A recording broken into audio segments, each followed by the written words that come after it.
Alors, je tiens à préciser, avant de prononcer ce discours, que je vais le faire sur les terres ancestrales non cédées du peuple algonquin-anishinaabe.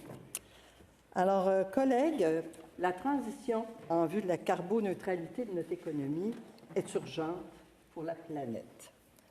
Mais elle est également urgente pour protéger le niveau de vie des Canadiens et Canadiennes et pour renverser la tendance à la baisse dans notre niveau de vie par habitant. C'est une façon de prospérer que de faire le virage vers la carboneutralité. The purpose of this bill, however, is very... L'objectif de ce projet de loi est complet et arrive à point. Laissez-moi citer le projet de loi. L'objectif de ce projet de loi est de faciliter, faire la promotion de la croissance économique, la création d'emplois durables et d'appui pour les travailleurs et communautés au Canada afin de se diriger vers une économie de carboneutralité par un cadre tel qu'expliqué par le sénateur Youssef, afin d'assurer la transparence, redevabilité, engagement et action par les organismes fédéraux pertinents, incluant ceux qui se concentrent sur les paliers nationaux et régionaux, sur des questions telles que l'élaboration des aptitudes, le marché du travail, les droits du travail, le développement économique et les réductions des émissions. Lorsque j'ai lu la première version de ce projet de loi en 2022, j'ai cru que c'était un grand comité sectoriel dont le but était de changer les aptitudes des employés du secteur du pétrole et de l'essence dans les provinces de l'Ouest. Maintenant, j'ai changé d'idée. Je le vois plutôt comme une initiative fédérale multisectorielle, ambitieuse et complète qui reformera les aspects de l'économie canadienne. Youssouf a très bien dit, a souligné cela à grands traits. C'est beaucoup plus qu'un comité sectoriel. C'est une action entreprise pour changer l'économie du Canada. Cela étant dit, au-delà des principes et des objectifs généreux décrits dans le préambule de ce projet de loi, voici comment je décrirais concrètement le ou les problèmes auxquels s'attaque C50. Le problème est avant tout d'aider tous les Canadiens et Canadiennes, qu'ils ou elles soient autochtones, racisés, vivant avec un handicap ou appartenant à la communauté de ELGTBQA+, qui devront changer d'emploi pour un emploi conforme aux objectifs de carboneutralité que le Canada a conclus à l'échelle internationale, et ce, tout en respectant un ensemble de principes. Ce projet de loi vise principalement à aider les Canadiens et Canadiennes à passer d'un emploi à forte émission de carbone à un emploi durable. Ce projet de loi porte sur l'amélioration des compétences, la requalification et la création d'emplois durables. Il ne s'agit pas seulement de formation, il s'agit aussi de création d'emplois. Il est beaucoup plus complet que l'objectif principal de l'assurance-emploi, qui est de maintenir les revenus et de réintégrer les chômeurs dans un emploi rémunéré. L'article de C50 va au-delà de l'insertion professionnelle des groupes vulnérables et des chômeurs. Par ailleurs, bien que ce projet de loi s'attarde aux transitions professionnelles liées au changement climatique, il ne pourra pas faire abstraction des transitions professionnelles causées par les changements technologiques, démographiques et aux crises politiques internationales. Cette problématique, à mon avis général, ne peut être traitée en silo selon les responsabilités des provinces et du fédéral. Indeed, let me briefly... Permettez-moi de décrire brièvement les tâches à entreprendre. Tout d'abord, pour atteindre l'objectif du projet de loi C50, les Canadiens et Canadiennes doivent être disposés et disponibles à la formation. Les employeurs doivent encourager leurs employés à se former. Ensuite, les prestataires de formation doivent être prêts à offrir une formation adéquate sur le lieu de travail, dans des institutions ou ailleurs, et à certifier ces nouvelles compétences. Des revenus de remplacement adéquats pendant la formation doivent également être proposés afin de maintenir le niveau de vie de ceux qui suivent la formation. Les entreprises doivent investir dans les secteurs verts et créer de nouveaux emplois, que ce soit dans l'agriculture, l'industrie manufacturière, l'exploitation minière ou ailleurs dans l'économie des services. Elles doivent obtenir le financement et tous les permis et autorisations nécessaires pour lancer des projets plus écologiques. Tout cela se fait au niveau local, municipal ou provincial. Le 5 juin, lors de la réunion de la SOCHI, M. Rixmin, du comté de Leduc, dont le sénateur Youssouf vient tout juste de parler, en Alberta, a expliqué comment sa communauté a procédé à la transition de son économie locale du charbon vers l'agriculture et l'industrie manufacturière. Il a expliqué que cette réussite reposait sur des actions collectives au palier local avec la participation de la province qui a dû adapter les réglementations pour délivrer des permis en temps voulu afin de créer de nouveaux emplois. La transition vers des emplois visant la carboneutralité nécessite la participation de plusieurs acteurs locaux et régionaux qui devront travailler ensemble selon le dialogue social et les témoignages entendus en comité le démontrent très clairement. Alors, je vais voter en faveur de ce projet de loi, c'est fondamental, il faut le faire. Mais en même temps, on peut se questionner. Peut-on vraiment penser que les objectifs visés dans le contexte du partage des responsabilités provinciales, fédérales, vont être atteints? Quels sont les défis que le Conseil du partenariat pour les emplois durables ainsi que le secrétariat pour les emplois durables devront relever? C'est l'objet un peu des propos que je vais développer. À mon avis, les défis de C50 sont multiples. Dans ce qui suit, je vais m'attarder à deux défis de taille. D'abord, le gouvernement fédéral, actuellement, n'a pas le contrôle sur le dispositif institutionnel nécessaire pour la mise en œuvre efficace d'un plan de transition. Ensuite, les sources actuelles de financement pour la mise en œuvre du plan sont actuellement insuffisantes. Il est clair que la mise en œuvre d'un plan de transition repose sur des institutions locales et provinciales. Elle repose sur des partenariats. Ils doivent être construits d'abord entre l'entreprise et sa main-d'œuvre, ensuite avec les institutions de formation locale, avec les agences de développement économique provinciales et fédérales. Le gouvernement fédéral n'a pas de dispositif institutionnel local approprié pour atteindre les objectifs visés sans de solides partenariats avec les provinces. Et c'est souvent le défi des fédérations. Le succès de la transition ne peut reposer sur l'élaboration d'un plan d'action fait à partir des données granulaires produites par des fonctionnaires fédéraux, si compétents ou compétentes soient ces personnes. Le plan d'action ne peut venir d'en haut. Il doit être élaboré par les acteurs ou partenaires concernés qui doivent également le mettre en œuvre. Ce principe est particulièrement important dans les sociétés libres et démocratiques. À cet effet, dans une autre vie, quand j'étais PDG de la Société québécoise de développement de la main-d'œuvre, nous faisions des plans d'action régionaux pour l'intégration en emploi des personnes en chômage, parce qu'à cette époque, le taux de chômage était très élevé au Québec. Ces plans se faisaient au niveau local et régional. Les employés des bureaux locaux et régionaux et les partenaires sur l'étape régionale connaissaient la main-d'œuvre, connaissaient les entreprises de la région et leurs projets d'avenir. Donc, c'était facile de faire des plans.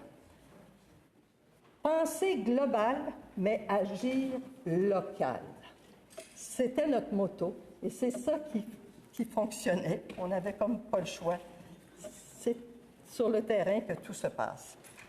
La Commission des partenaires du marché du travail au Québec définissait donc les grands paramètres, mais c'était au niveau local que se négociaient les interventions auprès des entreprises et des pourvoyeurs de services. Les partenariats se faisaient également avec les agences de développement économique locales et régionales. À mon avis, le gouvernement fédéral ne peut monitorer les transitions des personnes qui œuvrent dans des entreprises qui sont sises en région et dans des municipalités à partir d'informations statistiques qui reflètent le passé dès qu'elles sont publiées. et qui ne peuvent prendre en compte les intentions et les plans des entreprises qui se situent dans le futur. C'est d'ailleurs le constat, une petite parenthèse entre nous, que le gouverneur de la Banque du Canada a fait, qu'il ne pouvait plus conduire sa politique monétaire avec les statistiques produites par les modèles, parce que les modèles reflètent le passé et le futur est de plus en plus incertain et changeant. C'est plutôt par le biais des ententes du marché du travail avec les provinces que le fédéral peut favoriser les transitions sur le marché du travail, et cela peu importe que ces transitions soient technologiques, climatiques ou démographiques. On peut souhaiter que le dispositif mis en place dans le projet de loi soit mis à contribution dans l'établissement du renouvellement des ententes du marché du travail. Je pense qu'il y a là une clé et que, évidemment, le Conseil pour le partenariat et le secrétariat ne pourront pas passer à côté des ententes du marché du travail.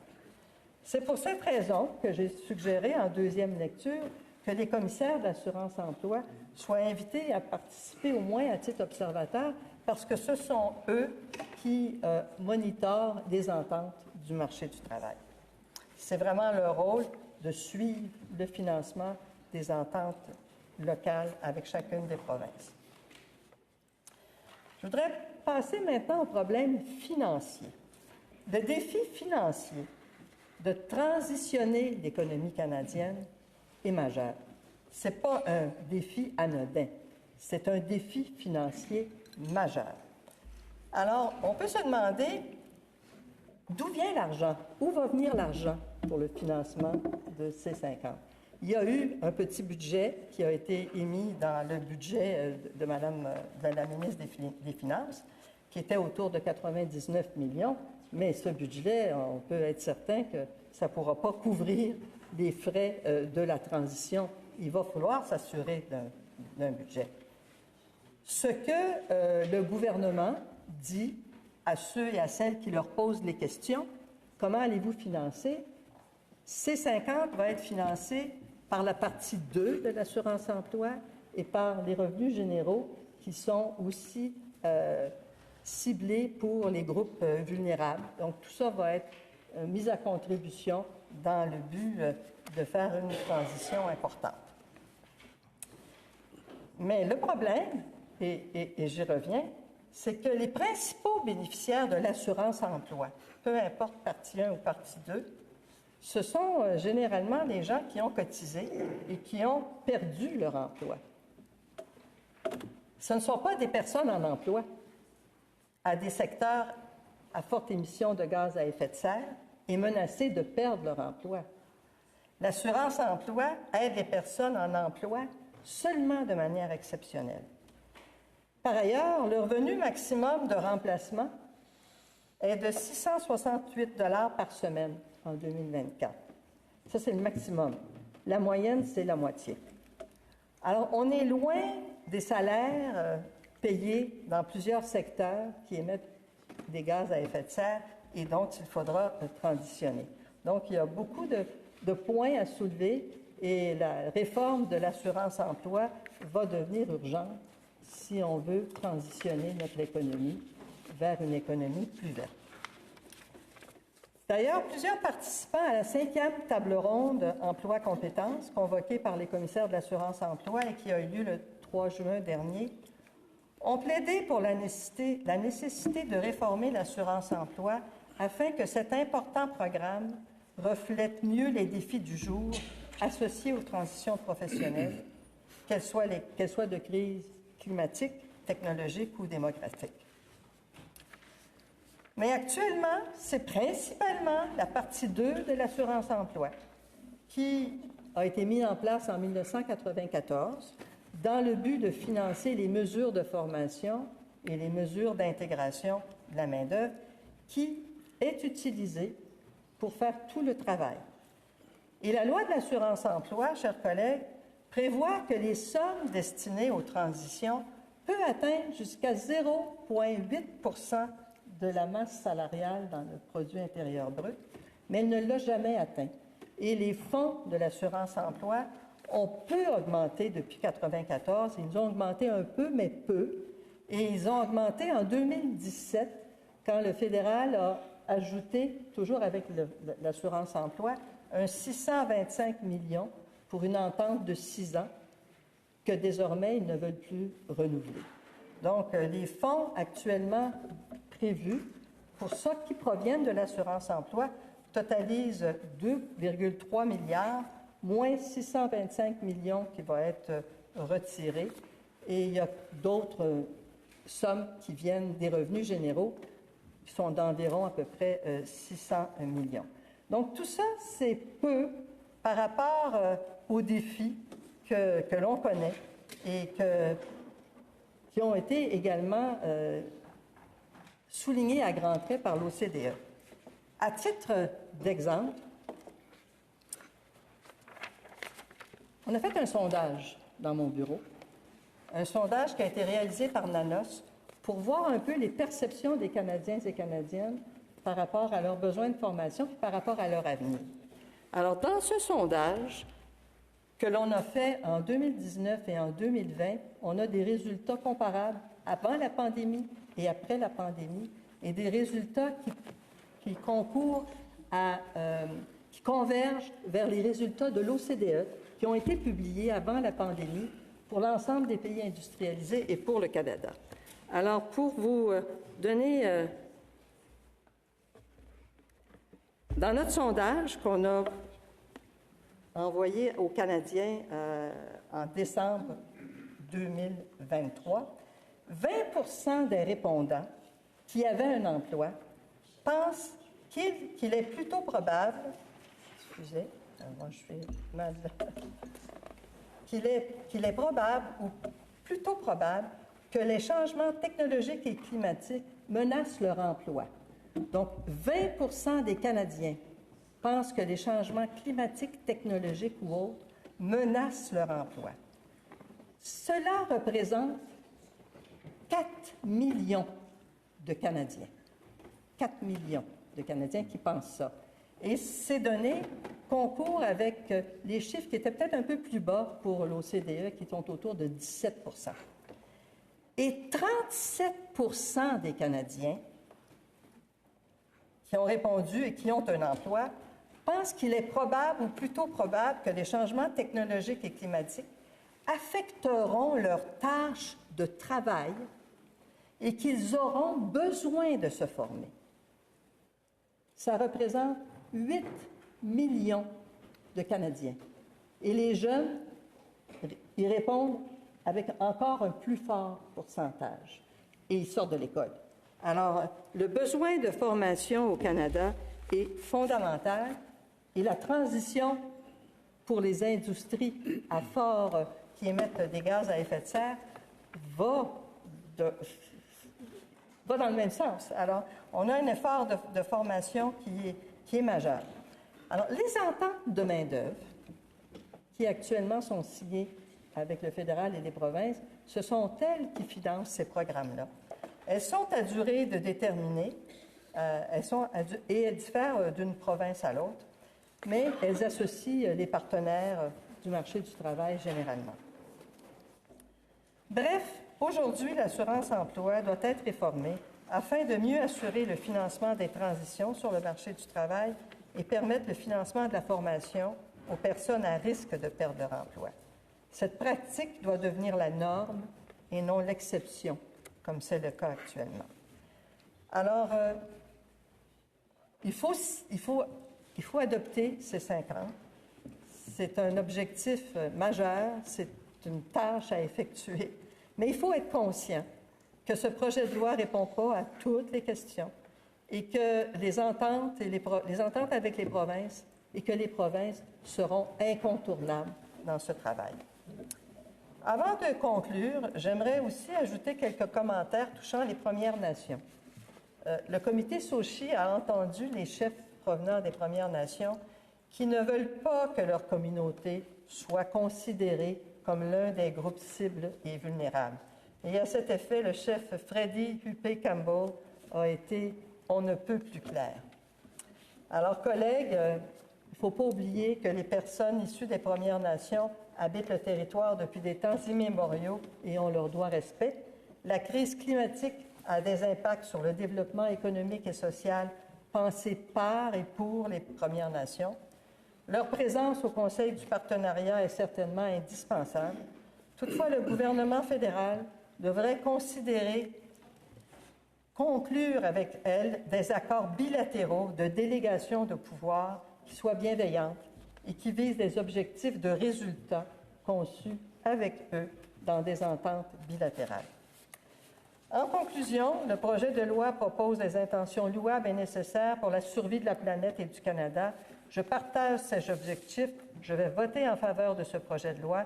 Toutefois, la mise en œuvre de C50 pourrait créer des frictions avec certaines provinces, et ce même si le gouvernement souhaite agir dans ses domaines de compétences à lui et respecter celles des provinces.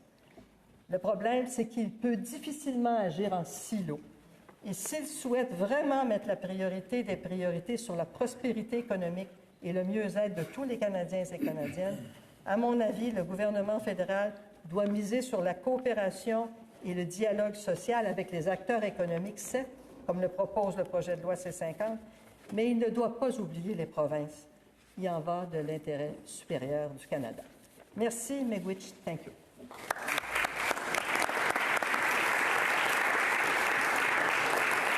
Senator Batters, you have a question? Sénatrice Batters, vous avez une question. Thank you. Senator Batters. Thank you. Sénatrice Batters, sénatrice Bellemare, je crois que je vous ai entendu dire quelque chose dans votre discours, mais c'était par le biais de l'interprétation, donc je ne suis pas certaine d'avoir bien compris. Donc, vous avez dit que votre bureau avait fait un sondage sur certains aspects de cette question sur la formation. Pourriez-vous nous donner de plus amples détails de cette question? Est-ce que ça a été payé à partir des fonds de votre bureau?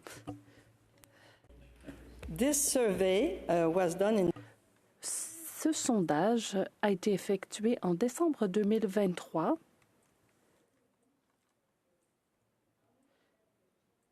et il contenait à peu près les mêmes questions que celui que nous avions effectué en 2019. Il ne s'agissait pas du projet de loi à l'étude, il ne s'agissait d'aucun projet de loi d'ailleurs, il s'agissait de la perception des Canadiens au sujet de leur emploi, de l'impact que tous les changements auront sur leur emploi et aussi sur la crainte qu'ont les travailleurs de perdre leur emploi. C'était l'objectif principal de ce sondage. Dans ce sondage, nous avons tenté de voir si les travailleurs étaient prêts à recevoir de la formation et si ils comptaient suivre une formation. Et les résultats ont été spectaculaires. En fait, parfois on dit que les Canadiens ne veulent pas recevoir de la formation, mais c'est faux. 50% des Canadiens ont l'impression qu'ils ont besoin de formation. Et les chiffres sont beaucoup plus élevés. C'est-à-dire que ces chiffres s'élèvent à 66% pour ce qui concerne les compétences numériques. Donc, nous avons essayé de recueillir ces données par province, par groupe d'âge, par sexe, et nous avons tenté d'avoir des détails. En fait, certains détails ne sont pas concluants. Et nous avons aussi essayé de voir si les Canadiens seraient prêts à contribuer financièrement à un programme de formation. Et les résultats aussi ont été intéressants. Si vous voulez en savoir davantage, de plus amples informations se trouvent sur mon site Internet et je pourrais vous fournir des informations, mais il ne s'agit pas spécifiquement du projet de loi à l'étude. Sénatrice Batters, j'ai une question complémentaire. Et vous avez fait un sondage donc en 2019, et c'était aussi à partir de votre bureau de sénateur et aussi en décembre 2023. Quel était le coût de ces sondages? Réponse. Il y avait eu approbation de CIBA. Et vous pouvez voir toutes les réponses et les questions, et ça a été fait par Nonoff, et je crois que c'est environ 10 000 $. Sénateur Gignac. Excellent. Absolument. Comme vous savez, le Québec est assez satouilleux lorsqu'on parle de champ de juridiction. La formation de main-d'œuvre est clairement aussi du côté des provinces. Le Québec a une empreinte carbone qui est parmi les plus faibles. Est-ce que vous pensez qu'il faudrait que le fédéral soit ouvert à des dispositions de retrait avec pleine compensation, puisque au niveau de ce projet-là, ça amène un certain agacement au niveau du gouvernement du Québec comme des doublements de champs de juridiction? Merci. Sénatrice Bellemare. Merci beaucoup pour la question, sénateur Gignac. D'abord, ce projet-là, actuellement, il n'y a pas de... C'est comme l'expliquait très bien le sénateur Youssouf, c'est un cadre de référence. Ce n'est pas un projet de loi avec des programmes particuliers. Ça vise à établir un dialogue social pour essayer de comprendre et de comment on ferait la transition au niveau local. Et dans ce contexte-là, dans le cadre de ce projet de loi, il y a des partenariats qui se font avec Statistique Canada ou d'autres choses pour connaître les données granulaires, les valider sur le plan local. Et on verra après, il va y avoir des plans d'action qui vont être... et après ça, ils vont être mis en œuvre. Et c'est là où arrive ma critique, c'est que la mise en œuvre de ces plans d'action vont aller, avec certaines provinces, peuvent créer des frictions parce qu'ils ne peuvent pas être faits en silo. Les pourvoyeurs de services sont de juridiction provinciale. Il y a peut-être des provinces qui sont plus petites, qui vont être capables, avec lesquelles le fédéral va très bien pouvoir manœuvrer, mais pas avec toutes les provinces. Et c'est pour cela que je pense que ça va être très important qu'il y ait un dialogue social également avec les provinces dans le cadre de ce projet de loi. Mais il faut commencer en quelque part. Alors, la beauté de la chose, c'est qu'il y aura du démarchage qui va être fait au niveau local et donc probablement qu'il y aura des conversations qui vont se faire avec les provinces. Mais la transition, c'est un exercice obligé. On ne peut pas passer à côté. Alors, il faut commencer à quelque part. Alors, peut-être ça va donner des bons résultats, mais il faut garder l'esprit ouvert, mais il faut aussi reconnaître qu'il y a des provinces. Merci.